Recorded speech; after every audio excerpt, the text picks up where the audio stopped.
ठीक है बच्चे, क्लास को शुरू करते हैं। और मैं आपको पढ़ा रहा था मौर्य साम्राज्य, ठीक है। और मौर्य साम्राज्य में मैंने आपको बताया था कि जिसको स्थापित किया था चंद्रगुप्त मौर्य ने, उसके बाद में बिंदुसार आए, प्रमुख बातें हम सारी कर चुके हैं। फिर बाद में सम्राट अशोक। अशोक के बारे में मैंने आपको एक बात बताई, अशोक की जो नीति थी पहले एक युद्ध की नीति थी, लेकिन कलिंग युद्ध के बाद वो द्रविड़ हो उठा। द्रवित होने का मतलब है उसका जो हृदय था वो एकदम से भाव विहीन हो गया। कहते हैं कि भाई बहुत दया उसको आई, और उसी के लिए जो मैं आपको बता रहा था 13वां शिलालेख, 13वें शिलालेख में कलिंग युद्ध का वर्णन है। तो मतलब उसने 13वें शिलालेख में जो सबसे बड़ा अभिलेख भी है, ये बात भी आप नोट कर लेना, आपकी कॉपी में जो लिखा हुआ है 13वां, तो उसमें लिख लेना सबसे बड़ा अभिलेख था वो। तो 13वें अभिलेख में अशोक ने लिखवाया था कि वहाँ उसने उड़ीसा में वो लिखवाया, और वहाँ की जनता से, क्योंकि कलिंग युद्ध हुआ था उसमें लाखों लोग मारे गए, वहाँ की जनता से उसने माफ़ी मांगी, प्रजा से। उसने बोला आपके साथ जो ये अत्याचार हुआ उसके लिए मैं आप सभी लोगों से मतलब क्षमा मांगता हूँ। तो एक राजा के द्वारा ऐसी बात करना कि वो प्रजा से क्षमा मांग रहा है, ठीक है, उस जनता से क्षमा मांग रहा है जिस पर उसने अत्याचार किए। ये कभी मतलब इतिहास में नहीं हुआ, कभी किसी राजा ने ऐसा नहीं किया कि राजा ने माफ़ी मांगी हो प्रजा से। इसीलिए कहते हैं कि भाई अशोक का इतना हृदय परिवर्तन हुआ कि अशोक अपनी प्रजा के हित के बारे में सोचने लग गया, हर पल प्रजा का हित सोचता। और उसने बोला कि राज्य ऐसा होना चाहिए जिसमें प्रजा का हित हो, और समस्त प्रजा मेरी संतान है, ये बात भी उसने बोली, ये मैंने आपको बताया। तो दरअसल में बच्चे हुआ क्या, इसके बारे में हम कई बार सोचते हैं कि अशोक के आगे, नाम के आगे हम महान क्यों लगाते हैं, तो उसके महान होने के यही कारण है। अशोक ने बोला अपने मंत्रियों से कि हर एक 8 कोस पर एक जलाशय खोदा जाए, एक जलाशय खोदा जाए जिससे जो जल हो पीने का वो मनुष्य के लिए तो हो ही हो, साथ में पशुओं के लिए भी, पक्षियों के लिए भी जल की व्यवस्था होनी चाहिए। ऐसा राजा जो आपका व्यक्तियों, मनुष्य के अलावा एक प्राणी, सभी प्राणियों के बारे में सोच रहा है, ठीक है, आपका पशुओं के बारे में, पक्षियों के बारे में। उसने बोला आम के और बरगद के पेड़ रास्तों के किनारे पर सब जगह होने चाहिए ताकि पशुओं तक भी धूप ना पहुंचे, ठीक है, यानी कि वो भी छांव का आनंद ले सकें। तो एक बड़ा अच्छा सिस्टम उसने बनाया। और जो आज आप देखते हैं बच्चे सेकुलरिज्म, और इसके ऊपर मैं आपसे कुछ कहना चाहता हूँ, ध्यान से देखेंगे। भारत सेकुलरिज्म का मतलब सबसे अच्छा उदाहरण है कि हमारे यहाँ किसी तरह का भेदभाव नहीं है। हम लोग सेक्युलर होने का दावा करते हैं कि हमारे यहाँ भेदभाव नहीं, लेकिन भेदभाव छुपा हुआ है। इसकी शुरुआत सम्राट अशोक के द्वारा की गई, क्योंकि सम्राट अशोक ने अपना शासन माना था आचार्य चाणक्य के अर्थशास्त्र को, ठीक है। तो जब उन्होंने इस बात को एक्सेप्ट कर लिया और चाणक्य के रास्तों पर वो चले, तो उन्होंने एक मैसेज दिया था कि आप किसी भी समुदाय की निंदा ना करें।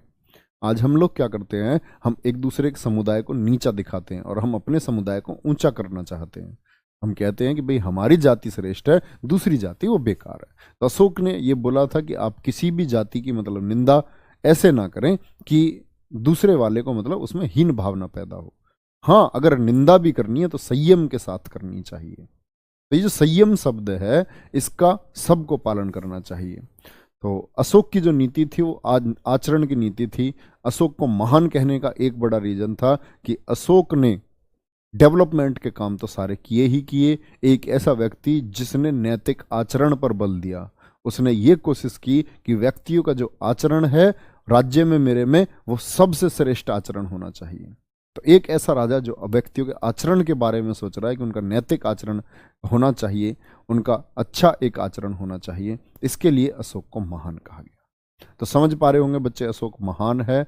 और अशोक जब अंत समय तक, मतलब बौद्धों को सीधी सी बात है, उसने, मैंने बताया था आपको, बौद्ध धर्म का अनुयायी था, लेकिन उसने कभी किसी और धर्म को ना हानि पहुंचाई, ना उसने कभी अपने आप को भिक्षु बनाया। जैसे कि चंद्रगुप्त मौर्य ने संलेखना व्रत द्वारा जैन मुनि बन गया था चंद्रगुप्त मौर्य अपने अंतिम समय में, इसने कभी भी मतलब कोई चोगा नहीं पहना बौद्ध भिक्षु का, ना इसने कोई भीख मांगी, सम्राट बना रहा। अशोक महान सम्राट बन रहे।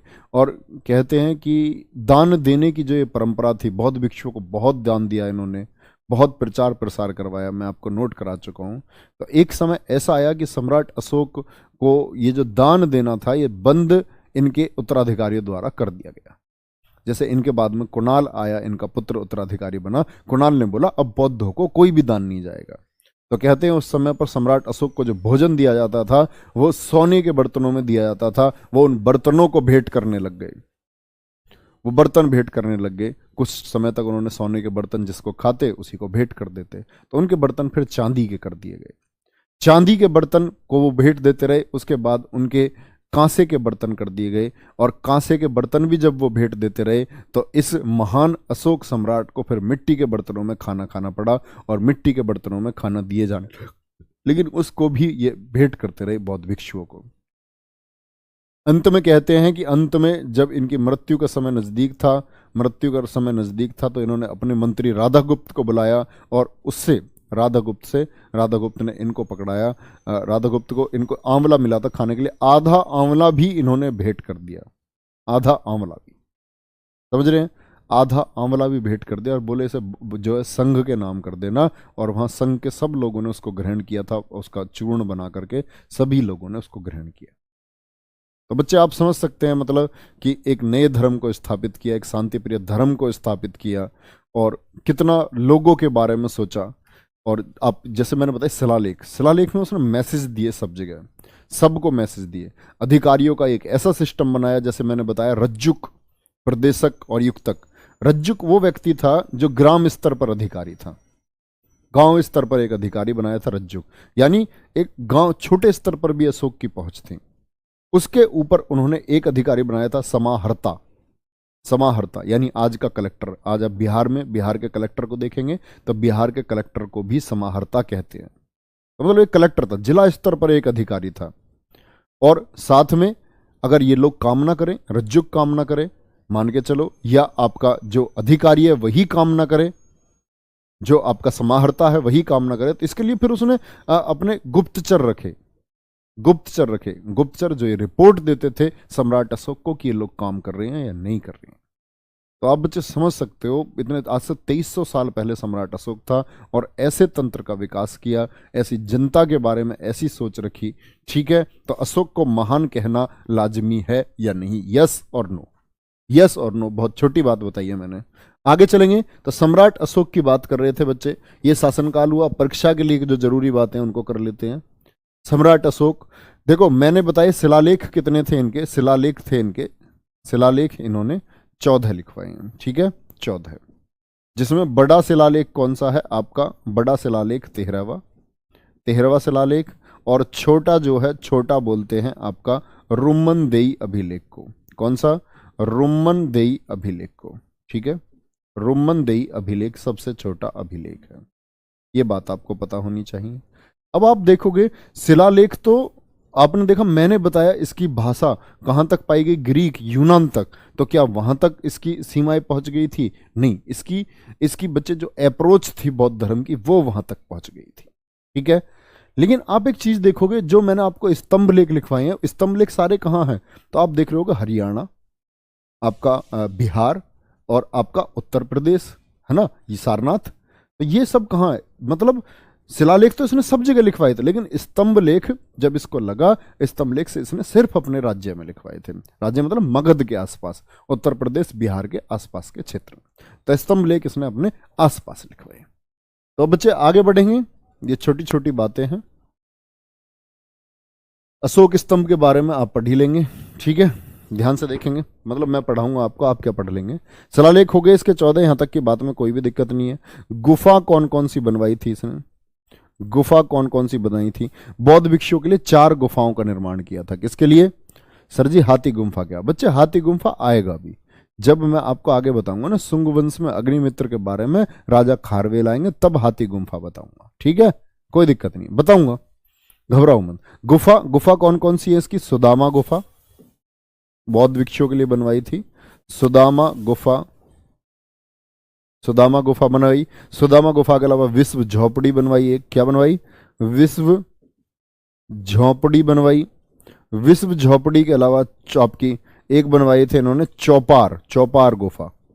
ठीक है, और एक थी कर्ज गुफा। क्या? कर्ज गुफा का निर्माण करवाया। ये 4 गुफाएं हैं जो इन्होंने बौद्ध भिक्षुओं के लिए बनवाई थी। ठीक है, कोई दिक्कत?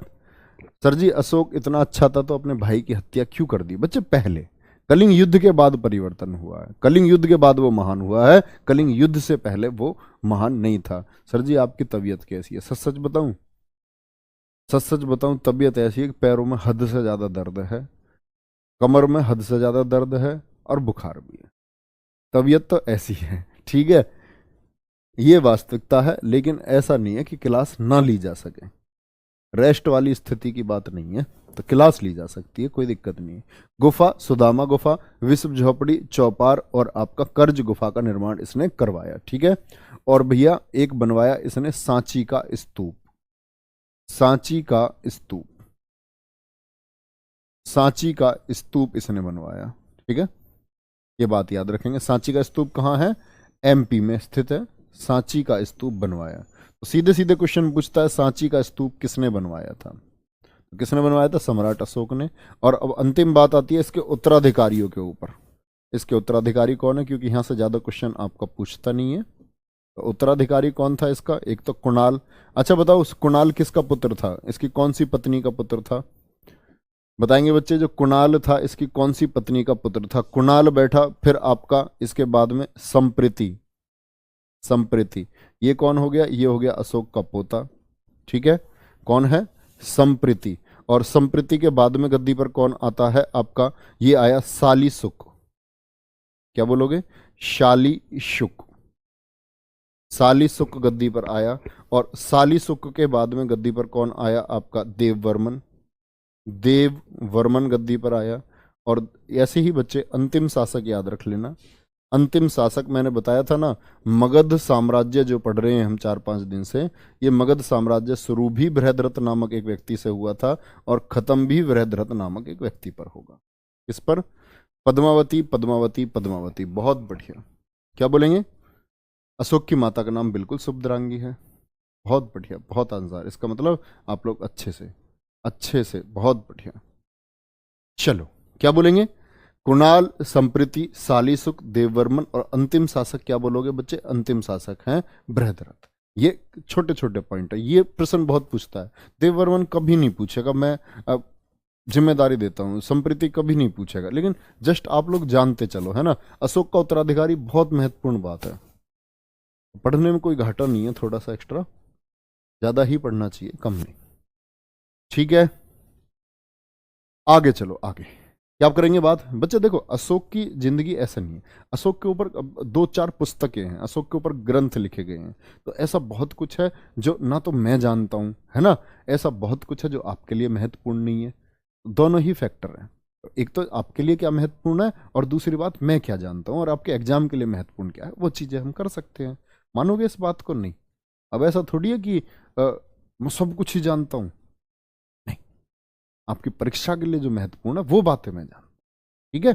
चलो, तो इसीलिए आप तरह तरह के अशोक वहां गया था जी, तो उसकी कोई प्रेमिका थी, वो कौन थी, तो भैया वो बातें मैं जानता नहीं हूं, है ना। जानता तो जरूर बताता। चलो सर जी आपकी उंगलियां मुड़ी हुई है। उंगलियां मुड़ी हुई नहीं है बेटा, टूटी हुई हैं ये, देखो ये टूटी हुई उंगलियां हैं, मुड़ी हुई नहीं है। दिख रही हैं ध्यान से? नहीं, वहां कैमरे के पास आके दिखाऊं? टूटी हुई उंगलियां हैं, अभी उनको मुड़ी हुई समझ रहे हो। फाइटर था मैं भी पहले एक, पुराने जमाने में, पुराने जमाने में मार्शल आर्ट का फाइटर था मैं। चलो ठीक है, ठीक है। बस तेज के लिए आज, आज देखो आज के लिए माफी है, आज तेज के लिए कोई नहीं बोलेगा, मैं धीमे बोल के पढ़ा सकता हूँ भाई, प्लीज रिक्वेस्ट है। मैं इस क्लास में तेज बोलूंगा, अगली क्लास नहीं ले पाऊंगा, फिर क्लास लेनी है मुझे रात तक। प्लीज एक हम्बल रिक्वेस्ट है, इसमें थोड़ा सा सहयोग करेंगे। तो भैया मैंने बता दिया आपका अंतिम शासक कौन हो गया? बृहद्रथ। अब आ जाओ सुंग वंश पर। कौन? सुंग वंश पर, ठीक है। मौर्यों के बाद में कौन आए आपके? मौर्यों के बाद में हम मौर्य साम्राज्य खत्म कर चुके हैं, चंद्रगुप्त मौर्य, फिर बिंदुसार था आपका, फिर अशोक हमने पढ़ा, और अशोक के बाद में अंतिम शासक बृहद्रथ पर हम आ गए थे। सुंग वंश कब से कब तक रहा? ये रहा 185 बीसी से लेकर के, 185 बीसी से लेकर के 73 बीसी तक, 73 बीसी तक। और इसी को हम बोलते हैं ब्राह्मण साम्राज्य। क्या बोलते हैं? ब्राह्मण साम्राज्य इसको कहते हैं। ब्राह्मण साम्राज्य क्यों कहते हैं, ये बात समझेंगे। तो इसको ब्राह्मण साम्राज्य कहने का मतलब है कि पहली बात तो इसके जो शासक थे वो सभी ब्राह्मण शासक थे, तो उन्होंने रूल किया आपका मगध वाले इस क्षेत्र पर। अभी बात करेंगे सबके बारे में। तो दरअसल में इस काल को महत्वपूर्ण क्यों माना जाता है? तो बच्चे आपने देखा होगा इससे पहले आपका अशोक था, तो अशोक किसको मानता था? बौद्ध धर्म को मानता था। चंद्रगुप्त मौर्य था, जैन धर्म को मानता था। यानी इनसे पहले के जो राजा हैं वो जैन धर्म और बौद्ध धर्म को मानते थे। तो भारत में क्या हुआ, जैन धर्म और बौद्ध धर्म का बोलबाला होने लग गया। बहुत बोलबाला हुआ जैन धर्म बौद्ध धर्म का, और इसी बोलबाले के चलते हुए एक व्यक्ति का उदय हुआ और उसका नाम है पुष्यमित्र सुंग। कौन है संस्थापक सुंग वंश का? पुष्यमित्र सुंग। पुष्यमित्र सुंग कैसी स्थिति में पैदा हुआ है आप जान सकते हैं इस बात को, जब बौद्ध धर्म और आपका जैन धर्म का बोलबाला, क्योंकि पहले के शासक वो बौद्ध धर्म और जैन धर्म के ही शासक हैं, और इसका जो शासन काल था ये था 185 बीसी से लेकर के 149 बीसी तक। ठीक है, यानी 112 वर्ष हो गए ना भैया, ये टोटल 112 वर्ष तो रहा कुल ही सुंग वंश, 112 वर्ष। और उस 112 वर्ष में भी अगर आप देखेंगे तो इसके कितने काल, 36 वर्षों तक इसका शासन है। तो सुंग आता है पुष्यमित्र सुंग, जो एक ब्राह्मण शासक है। कौन है? ब्राह्मण शासक है। और इसने क्या बनाया? अपनी राजधानी, एमपी की तरफ इसका क्षेत्र था, राजधानी इसने बनाया विदिशा एमपी को, विदिशा एमपी को राजधानी बनाया। और जो राजभाषा थी, राजभाषा, अब यहां से एक चीज समझना, राजभाषा इसने बनाई संस्कृत। क्या बना दी? संस्कृत। तो सुंग वंश की भाषा क्या है? संस्कृत। क्योंकि बच्चा अगर आप एक बात सोच कर देखो भैया, कि जब जैन धर्म और बौद्ध धर्म का बोलबाला था तो जैन कौन सी भाषा बोलते हैं? प्राकृत। बौद्ध कौन सी भाषा बोलते हैं? पाली। तो जैन और बौद्ध के साथ साथ भारत पर अब असर पड़ने लग गया था आपका पाली भाषा और प्राकृत भाषा का। इसने देखा कि भाई जो हमारा वैदिक काल से चला आ रहा था, जो हमारी वेदों की सत्ता थी, वो वेदों की सत्ता खत्म होती जा रही है। कि वेदों की सत्ता मुख्यतः आप देखते हैं कि वेदों से जुड़े हुआ धर्म कौन सा? वो हिंदू धर्म के लोग हैं। तो इन्होंने लगा कि हिंदू धर्म की सत्ता अब खत्म होती जा रही है, इसको बचाना होगा। इसका जो पतन हो रहा है, जो ये अपने नाश की तरफ बढ़ रही है वैदिक सभ्यता, वेदों की सभ्यता, ये इसको रोकना होगा। तो इसने बौद्धों के खिलाफ एक्शन शुरू कर दिया। बौद्धों से सबसे ज्यादा चिढ़ने वाला शासक है, बौद्ध लोगों से, बौद्ध भिक्षुओं से चिढ़ने वाला, सबसे ज्यादा चिढ़ने वाला शासक है पुष्यमित्र सुंग। समझ रहे हैं? तो इसने क्या काम किया? इसने सबसे पहले तो स्तूपों को तुड़वाना शुरू किया, क्योंकि स्तूप मैंने बता दिया बौद्ध धर्म का प्रतीक है। स्तूप मैंने आपको महात्मा बुद्ध के समय पर प्रतीक बताए थे। स्तूप क्या है? महात्मा बुद्ध के जीवन से जुड़ा हुआ प्रतीक है। तो कहते हैं, ध्यान से समझना, इसने एक छोटी सी बात समझे, इसने अशोक के,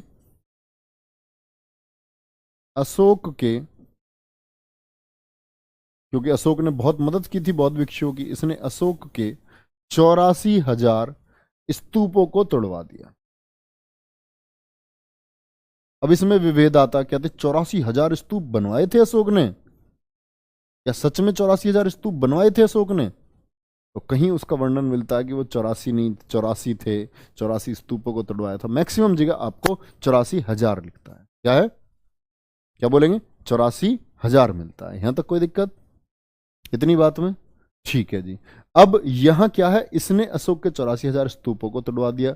बौद्धों के खिलाफ एक्शन लिए, बौद्धों का कत्ले आम इसने करवाया।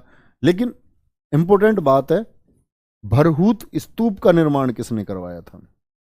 भरहूत स्तूप का निर्माण एमपी में ही, भरहूत स्तूप का निर्माण स्वयं कराया। कहां है? मध्य प्रदेश में। लिख लेना इस बात को। खुद ही इसने भरहूत स्तूप को बनवाया था। इससे भी पूछा गया, जैसे इससे पूछा गया कि भाई इसने अपने लोगों से पूछा कि अशोक महान कैसे बना, अशोक महान क्यों था? तो उन्होंने कह दिया जी महान इस वजह से क्योंकि बौद्ध धर्म को संसर्ग दिया और बौद्ध धर्म को स्थापित किया। उन लोगों की संख्या बहुत ज़्यादा है, तो उन सब लोगों ने उनकी महानता, उसने उनके लिए दान दिया। लोगों के लिए उसकी पॉलिसी बहुत अच्छी थी, नीतियाँ बहुत शानदार थी, प्रजा से प्यार प्रेम करता था, प्रजा से सीधे जुड़े रहना चाहता था। और जो उसने धम्म को स्थापित किया, उसके लिए एक व्यक्ति था, 5वें अभिलेख में मैंने बताया, धम्म महामात्र। धम्म महामात्र वो व्यक्ति था जो आचरण डेवलप करता था जनता का, और फिर जाकर आचरण डेवलप करने के लिए भी एक अधिकारी दिया उसने, और बौद्धों के लिए सब कुछ किया। तो उसने बोला बौद्धों के लिए क्या किया, बोला जी 84,000 स्तूप बनवाए, क्या तोड़ डालो सबको, सबको तोड़ डालो। तो बाद में मरम्मत हुई है, बहुत सारे तो इसने विखिन्न कर दिए थे, एकदम नाश कर दिया था, बाद में बहुत सारे शासकों द्वारा उनकी मरम्मत कराई गई है। तो बरहूत स्तूप आपसे कोई पूछे इसका निर्माण किसने करवाया, ये निर्माण इसने स्वयं करवाया था। क्या करेंगे, स्वयं इसका निर्माण करवाया था। सर जी ये कहाँ से आ गया बृहद्रथ, बच्चे अंतिम शासक को मान लिया करो। देखो ऐसे प्रश्न आते नहीं है कभी भी, फिर भी मैं आपको बता देता हूँ। जो अंतिम शासक था ना बृहद्रथ, अंतिम शासक बृहद्रथ की हत्या करके, बृहद्रथ की हत्या करके इसने ये शुंग वंश की स्थापना की थी। इसकी हत्या करके गद्दी पे बैठा था, लिख लेना, इसने मौर्य वंश के अंतिम शासक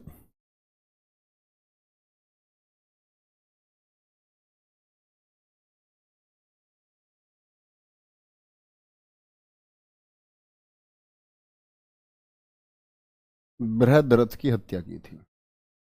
ये लो अब ठीक है ना, बृहद्रथ की हत्या की थी। किसके द्वारा की गई ये की गई आपकी पुष्यमित्र शुंग के द्वारा, इसने हत्या कर दी। लिखो इसके काल को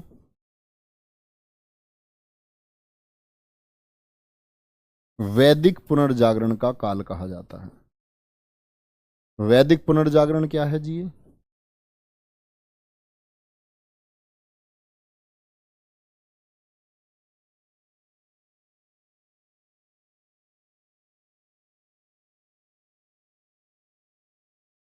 कहा जाता है।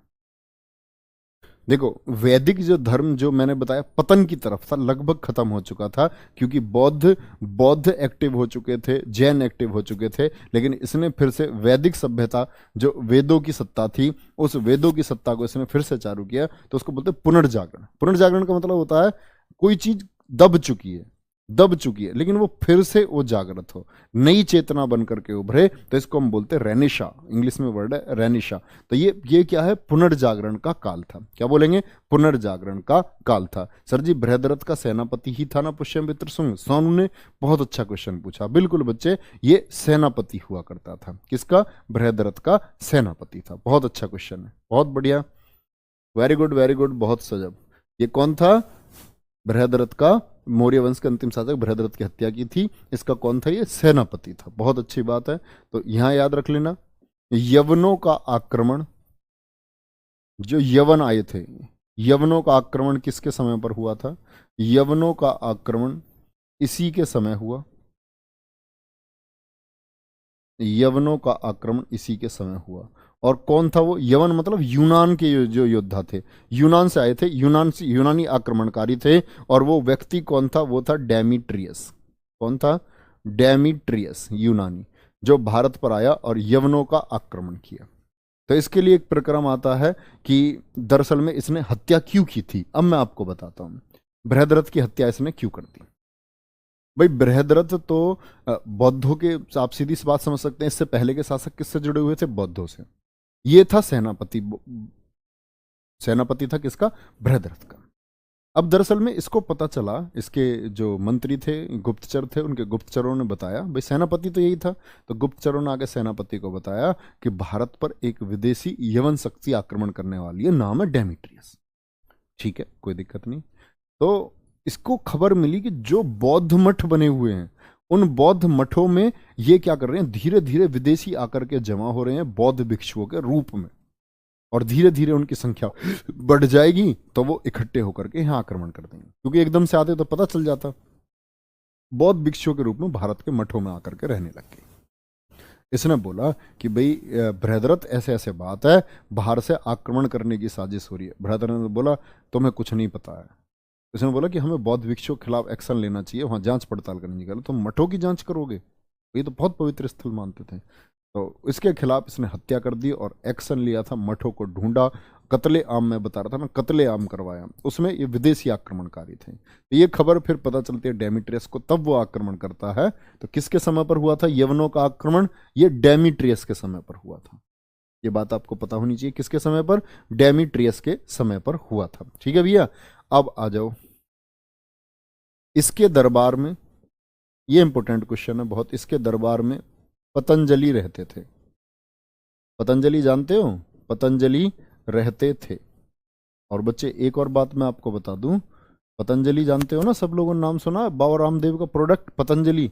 तो वो बाबा रामदेव का कॉपीराइट नहीं है पतंजलि। पतंजलि एक ऋषि थे जिन्होंने योग दर्शन दिया है। क्या दिया है इन्होंने? योग दर्शन दिया है। तो याद रख लेना, पतंजलि ने योग शास्त्र लिखा है, योग शास्त्र लिखा है, और साथ में महाभाष्य पुस्तक के रचयिता हैं।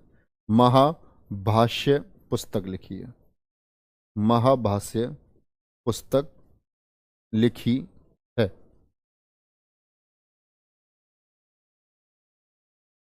ठीक है, तो बच्चे आपको एक बात याद होगी, मैंने एक बात बताई थी कि पाणिनि, पाणिनि की पुस्तक, पाणिनि ने एक पुस्तक लिखी थी। बताओ कौन सी पुस्तक लिखी थी पाणिनि ने, और उसका एक क्या उस पुस्तक में था ऐसा विशेष?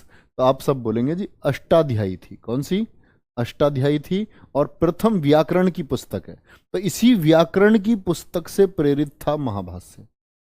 यानी वो तो पहले लिखी गई भाई, अष्टाध्यायी पहली पुस्तक है। तो पतंजलि का जो महाभाष्य है ये भी व्याकरण के ऊपर ही था। और किससे प्रेरित था? लिख लेना, महाभाष्य पुस्तक लिखी जो पाणिनि के अष्टाध्यायी से प्रेरित था। ये बात आपको पता होनी चाहिए।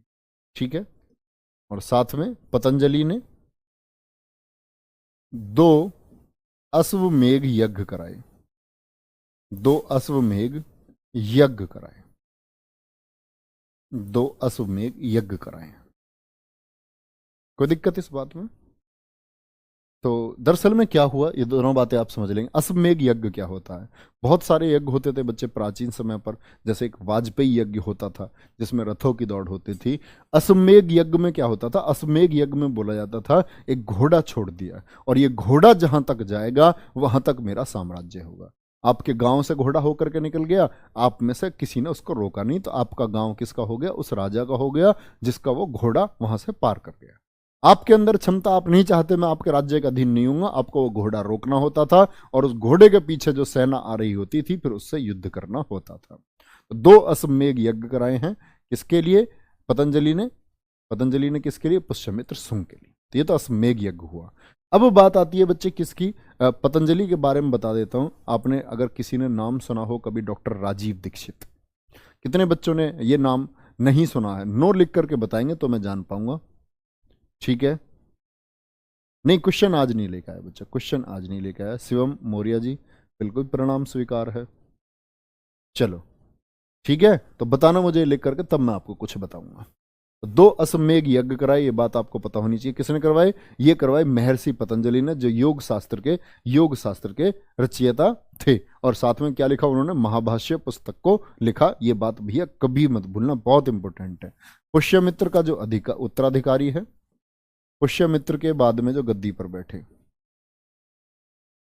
पुष्यमित्र के उत्तराधिकारी,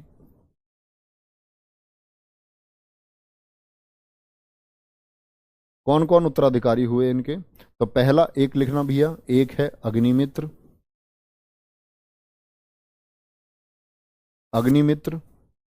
नो नो नो नो, बहुत सारे बच्चों ने नहीं नाम सुना है। नो नो वाले बताएंगे तो मैं समझ पाऊंगा, एक बड़ी संख्या है।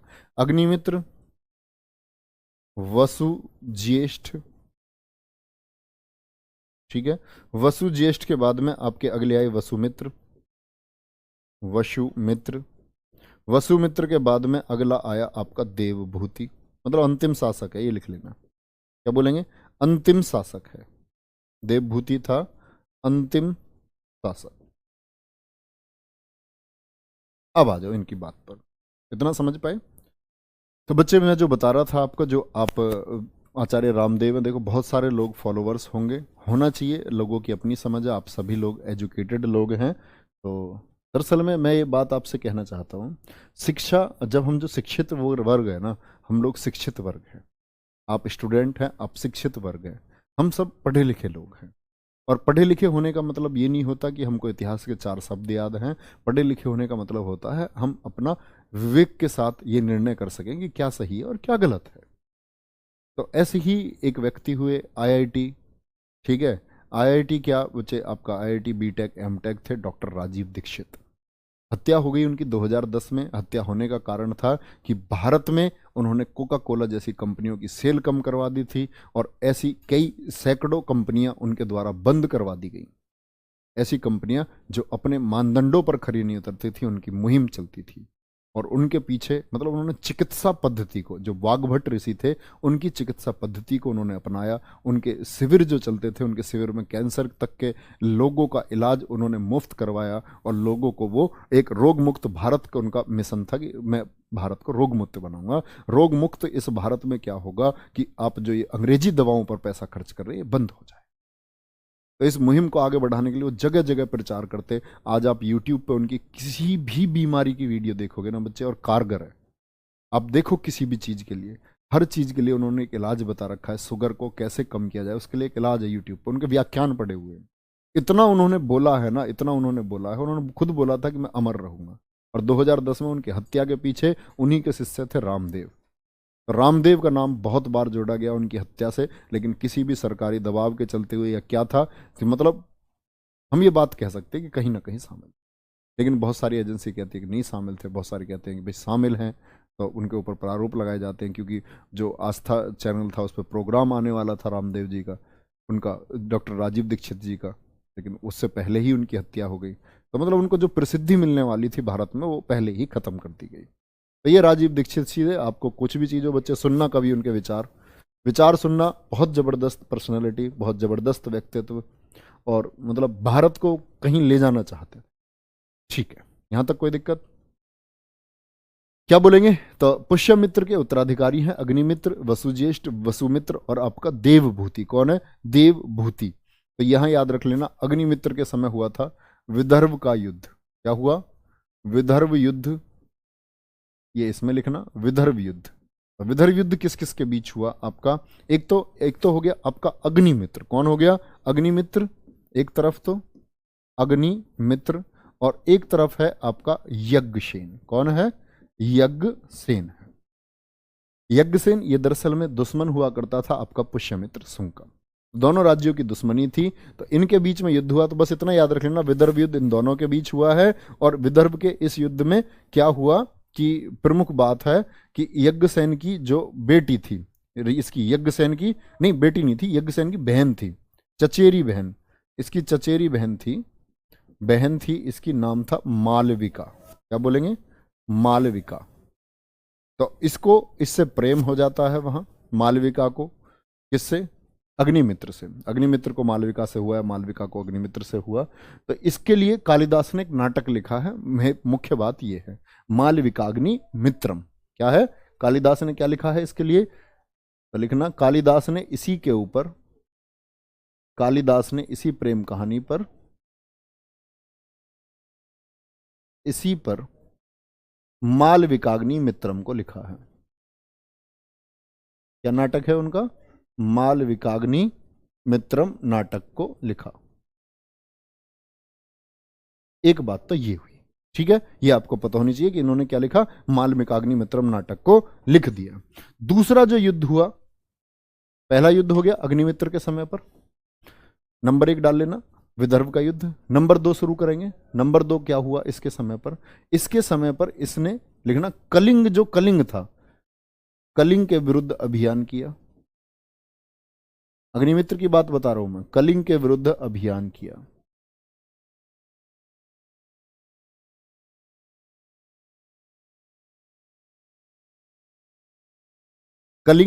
कलिंग पर तो सम्राट अशोक भी पहले अभियान कर चुका था, है ना। तो देखो ये क्या था, मैंने बताया जो अशोक का समय था, अशोक के समय की अगर हम बात करते हैं तो संपूर्ण भारत, मैंने बताया था दक्षिण को सोच कर छोड़ करके संपूर्ण भारत पर किसका राज था, वो अशोक का था। लेकिन जैसे जैसे मौर्य साम्राज्य खत्म हुआ, बृहद्रथ की तरफ हुआ, तो बहुत सारे राज्यों ने अपने आप को स्वतंत्र कर लिया, जिनमें से ये कलिंग भी किसके अधीन हो गया था, अशोक ने ही तो जीता था, ये कलिंग भी फिर स्वतंत्र हो गया था। कलिंग भी क्या हो गया था, कलिंग हो गया था स्वतंत्र। तो कुछ समय बाद स्वतंत्र कलिंग हो गया था, और जो ये कलिंग था, देख लेना, कलिंग पर चेदी वंश का शासन था। चेदी या कलचुरी वंश बोलते हैं, क्या बोलते हैं, कलचुरी वंश। चेदी या कलचुरी वंश का शासन था, जब इन्होंने अपने आप को यहां से क्या कर लिया, स्वतंत्र कर लिया। और इसके संस्थापक कौन है चेदी वंश के, चेदी वंश के जो संस्थापक थे ये है महामेघवाहन। महामेघवाहन, क्या बात मैंने बताई बच्चे आपको। मौर्यों की सत्ता जैसे जैसे कमजोर हुई, अशोक के बाद में उसके उत्तराधिकारी जब कमजोर हुए, तो बहुत सारे स्वतंत्र राज्य बन गए, जिनमें से कलिंग भी एक स्वतंत्र बन गया। कलिंग ने अपनी स्वतंत्रता की घोषणा कर दी, ठीक है। तो कलिंग में कौन था, चेदी वंश का शासन था। क्या बोलोगे, चेदी वंश का शासन था। तो कौन रूल करता था वहां, आपका चेदी डायनेस्टी थी। बच्चे इसमें ऐसा क्या है बताओ जो आपके समझ में नहीं आएगा, इंग्लिश में क्या जरूरत है इसका, अंगेस्ट बताना है इसका, कलिंग के अंगेस्ट उसने एक आपका है, इतना तो यार समझ सकते हो, इतिहास है। हिंदी में भी मजा आता है वास्तव में, तो या तो कंप्लीटली इंग्लिश में होना चाहिए या फिर एकदम से हिंदी में होना चाहिए। चलो कोई नहीं, मिक्स करते हैं। तो मैंने बोला वहां कौन रूल करता था, वहां डायनेस्टी थी आपकी चेदी डायनेस्टी, और फाउंडर कौन है उसके, महामेघवाहन, ठीक है, कोई दिक्कत। तो ये महामेघवाहन के बाद में यहां शासक हुआ एक, इसी वंश का एक शासक है जिसको मैं बताना चाह रहा हूं, इसका नाम है खारवेल। लिखना, इसी वंश का शासक, इसी वंश का प्रतापी शासक, प्रतापी का होता है महान, ग्रेट, इसी वंश का प्रतापी शासक खारवेल हुआ। क्या हुआ, खारवेल हुआ। तो ये जो मैंने बताया कलिंग के विरुद्ध अभियान हुआ ना, कलिंग के विरुद्ध अभियान किया अग्निमित्र ने, ये खारवेल के समय पर किया था। लिखना इस बात को, कलिंग के विरुद्ध अभियान, अब ऊपर जो ब्रैकेट बना हुआ है तो इसमें लिख लेना खारवेल के समय। किसके समय हुआ था, खारवेल के समय ये अभियान हुआ था। तो खारवेल कौन है, खारवेल, अब जो बात आप 2-3 दिन से पूछ रहे हैं मुझसे, कई बच्चों ने पूछ लिया है, तो ये बच्चे जो खारवेल है, इसने जारी कराया था हाथी गुम्फा अभिलेख को। हाथी गुम्फा अभिलेख को किसने जारी कराया था, लिख लेना, खारवेल ने, खारवेल ने, हाथी गुफा भी बोलते हैं, हाथी गुम्फा भी, कहां है, उड़ीसा में है। हाथी गुम्फा अभिलेख कहां है, उड़ीसा में। हाथी गुम्फा अभिलेख जारी कराया, अभिलेख जारी कराया, ठीक है। इसमें क्या था, इसमें भैया वहां कलिंग के शासकों का वर्णन मिलता है आपको हाथी गुम्फा अभिलेख से, भारतवर्ष का वर्णन मिलता है, और यहीं से हम कहते हैं किस भाषा में जारी अभिलेख था, प्राकृत भाषा में जारी अभिलेख। प्राकृत भाषा में, जैसे जूनागढ़ संस्कृत में जारी हुआ था, प्राकृत भाषा में जारी हुआ, प्राकृत भाषा में जारी हुआ। बच्चे अभी मैं आपके कमेंट्स पढ़ूंगा थोड़ी देर में, है ना, तब आप क्वेश्चन पूछ लेना कोई भी। सर जी यवन के साथ युद्ध में किसकी विजय हुई थी, बच्चा यवनों को इसने बहुत मारा था पुष्यमित्र संघ ने, भारत पर शासन कर रहा, अगर हार जाता तो शासन कैसे करता आगे को, इसके उत्तराधिकारी कैसे होते, हार जाता तो हारा नहीं, जीत गया, ठीक है। तो हाथी गुम्फा अभिलेख में क्या हुआ, हाथी गुम्फा अभिलेख में आपको कलिंग शासकों के बारे में वर्णन मिलता है, जो दक्षिण का उल्लेख मिलता है, दक्षिण राज्यों की व्यवस्था का उल्लेख मिलता है, किसमें, ये आपका किसमें मिलता है, हाथी गुम्फा अभिलेख में। तो यहां लिख लेना कलिंग प्रशासन, कलिंग प्रशासन, भारतवर्ष के बारे में जानकारी, या कहते हैं भारतवर्ष शब्द का उल्लेख किस अभिलेख में हुआ है, भारतवर्ष शब्द का उल्लेख, उल्लेख भारत का कहते हैं ना, पहले जम्बूद्वीप इसको बोलते थे, अशोक ने जैसे कहा बौद्ध भिक्षुओं को जाकर के आधा आंवला दे देना और कह देना कि जम्बूद्वीप के महानतम सम्राट अशोक ने उनके लिए दान दिया है, आधा आंवला। वही स्थिति उसकी बची थी। जम्बूद्वीप वैसे बोलते थे भारत को। तो भारतवर्ष शब्द का उल्लेख कहाँ से मिलता है? हाथी गुम्फा अभिलेख से। कलिंग प्रशासन के बारे में जानकारी कहाँ से मिलती है? हाथी गुम्फा अभिलेख से। जारी किसने करवाया था इसको? आप कहेंगे जी खारवेल ने इसको जारी करवाया था। ठीक है, किसने जारी करवाया? खारवेल ने इसको जारी करवाया था। कोई दिक्कत? Very good, very good. Kalinga युद्ध के समय राजा कौन था? बच्चे वो जो नंदराज है ना, वो गलत लिखा हुआ है एकदम। कई टीचर्स ने बताया हुआ है, देखो मैं अध्यापकों के बारे में कहना मेरा उचित नहीं है, लेकिन नंदराज नाम जो वो लिखा हुआ है ना, कलिंग का शासक, वो गलत लिखा हुआ है। कलिंग का शासक मैंने आपको कल भी बताया था, पद्मनाभन था। कौन था? पद्मनाभन था, पद्मनाभन। चलो, पद्मनाभन शासक था। कई बार मतलब कई जगह मैंने भी देखा है वो नंदराज दिया हुआ है, लेकिन वो नंदराज गलत नाम। चलो नेक्स्ट है, क्या बोलेंगे? भारतवर्ष शब्द का उल्लेख। वेरी गुड सर जी, पगलू बोल दो, अच्छा लगता है पगलू। ऐसा यूट्यूब पे ही ठीक है, पगलू है। ऐप में भी पगलू बनोगे? ऐप में तो मैं ये समझता हूँ तुम होशियार बच्चे हो। ठीक है बच्चे, इसके बाद में आपका नोट करना, कण्ववंश आया। कौन आया? कण्ववंश आया। कण्ववंश, कण्ववंश ये लगभग रहा था जैसे 73 बीसी तक ये रहे, 73 बीसी तक रहे थे आपके शुंग, और 73 के बाद में 30 बीसी तक। ये भी एक ब्राह्मण साम्राज्य था, ये लोग भी ब्राह्मण संप्रदाय से संबंध रखते थे। लेकिन इनकी दो कैपिटल आपको याद रखनी है, दो राजधानियों से हम इनको जोड़ते हैं। दो राजधानी कौन कौन सी थी इनकी? कण्ववंश की राजधानी थी इसकी एक पाटलिपुत्र, क्या बोलेंगे? पाटलिपुत्र। और दूसरी राजधानी थी इनकी विदिशा एमपी, विदिशा एमपी। संस्थापक कौन है इनके? वासुदेव। कोई दूसरी बात याद नहीं रखनी है। क्या? संस्थापक, फाउंडर कौन है कण्ववंश के? संस्थापक हैं इसके आपके वासुदेव। क्या बोलोगे? वासुदेव। और जो अंतिम शासक है, अंतिम शासक था सुशर्मन, या सुशर्मा भी जिसको बोलते हैं, सुशर्मन इसका अंतिम शासक था। ठीक है, अंतिम शासक था सुशर्मा। ठीक है भाई, कोई दिक्कत इतनी बात में? तो अब आगे समझेंगे बच्चे, कल की क्लास में हम यहीं से शुरू करेंगे, सातवाहन वंश से। बड़ा मजा आएगा। सातवाहन वंश में कुछ है, बहुत कुछ है। प्रश्न परीक्षा के लिए तो बहुत महत्वपूर्ण है ही है, वहां जानने के लिए भी बहुत कुछ है। ठीक है, सातवाहन वंश। अब आप एक बार अपने क्वेश्चन लिख देंगे, किसी बच्चे को कोई क्वेश्चन पूछना हो। सातवाहन वंश की बात करेंगे, लगभग 280 से 290 वर्षों तक का इनका एक पक्का शासनकाल होगा। फटाफट बोलेंगे। हाथी गुम्फा अभिलेख वर्तमान में है क्या? बिल्कुल है बच्चे, उड़ीसा में है वर्तमान में। चलो, एक अशोक कुमार कह रहा शिखा राजपूत कहाँ चली गई? बेटा नजर नहीं पड़ती है मेरी कमेंट पे, घर बैठ जाएगा, पढ़ नहीं पाओगे, कहीं और से पढ़ना पड़ जाएगा। ऐसी बात मत लिखे करो। अग्निमित्र का शासनकाल कितने वर्ष रहा? रवि कुमार गौतम जी, जो बच्चे जानना चाह रहे, 149 बीसी से लेकर के 141 बीसी तक 8 वर्षों तक का शासन रहा है इनका। 8 वर्षों तक का शासन इनका रहा है। चलो भाई, आराम आराम से कमेंट, आराम आराम से दिखाओ। नेक्स्ट है, कलिंग का युद्ध अशोक और खारवेल में हुआ? नहीं, कलिंग का युद्ध अशोक और पद्मनाभन शासक में हुआ था। 2 मिलियन वाली वीडियो की पार्टी, वीडियो कब आएगी? जो जल्दी आएगी वो यूट्यूब पर। ठीक है, हिंदू मुस्लिम में इतना भेदभाव क्यों है? प्रशांत चौधरी जी पूछ रहे हैं, हिंदू मुस्लिम में भेदभाव बच्चे मनुष्य की जो आपकी समझ है ना, तो हमको कुछ चीज़ थोपी जाती है, थोपी जाती है कि मुसलमान ऐसे होते हैं, मुस्लिम ऐसे होते हैं। तो उसी थोपने के अनुसार जब हम काम करने लग जाती है हमारी बुद्धि, तो चीज़ों को, गलत चीज़ों को जन्म मिलता है ना। जैसे अब तो क्या, धर्म तो छोड़ो, हम लोग जातियों में बटे हुए हैं, जातियों में बटे हुए लोग हैं, है ना। सबको लगता है अपनी अपनी कौम को, फिर जातियों के बाद में भी फिर उनके परिवारों में कलह है। जातियों में तो बटे हुए हैं, फिर उसमें भी आपके कलह है सरनेम को लेकर के। सरनेम के अलावा फिर पड़ोसी पड़ोसी में कलह है। तो धर्म तो बहुत बड़ी चीज़ है, अभी हम बहुत छोटे स्तर पर ही। तो मैं इसीलिए तो कहता हूँ, संयमी जब बनोगे, जब सोचोगे चीज़ों को, तो अपने आप जवाब मिलेंगे। ठीक है, बहुत बढ़िया। तुंग वंश का अंतिम शासक कौन था? अभी लिखवा दिया बच्चे, ऊपर ऊपर कमेंट दिखाओ। बच्चे मैंने बता दिया, सबसे पहले विदेशी आक्रमण ईरानियों ने किया था, ईरानियों ने। चलो,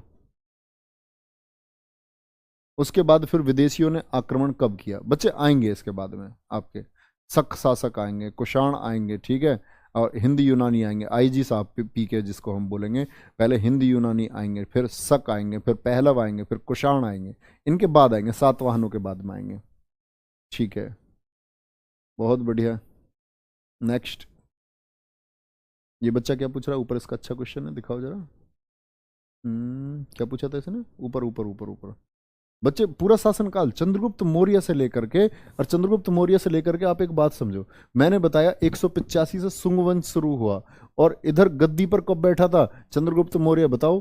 323 में वो वापस चला गया था, नहीं चला गया था, तो 323 से लेकर के था, 323 से लेकर के 185 बीसी तक का, ये टोटल शासनकाल आपका किसका है, ये टोटल शासनकाल आपका मौर्य वंश का है। ठीक है, अग्निमित्र के बाद में कौन है बच्चे, ये लिखा हुआ देखो यहाँ, अग्निमित्र के बाद में वसु ज्येष्ठ, मैंने बताया नहीं आपको, वसु ज्येष्ठ लिखवाया तो है। अग्निमित्र के बाद में कौन आया था, अग्निमित्र के बाद में कौन आया था, ये देखो, ये शासक, उत्तराधिकारी का मतलब होता है सक्सेसर्स, जो क्रम से है, पहले अग्निमित्र, फिर वसु ज्येष्ठ, फिर वसुमित्र, फिर देवभूति। चलो बहुत बढ़िया। सर जी सुकरात के बारे में कुछ बता दीजिए, बताऊंगा बच्चे किसी दिन सुकरात के बारे में भी, महान दार्शनिक हुए हैं।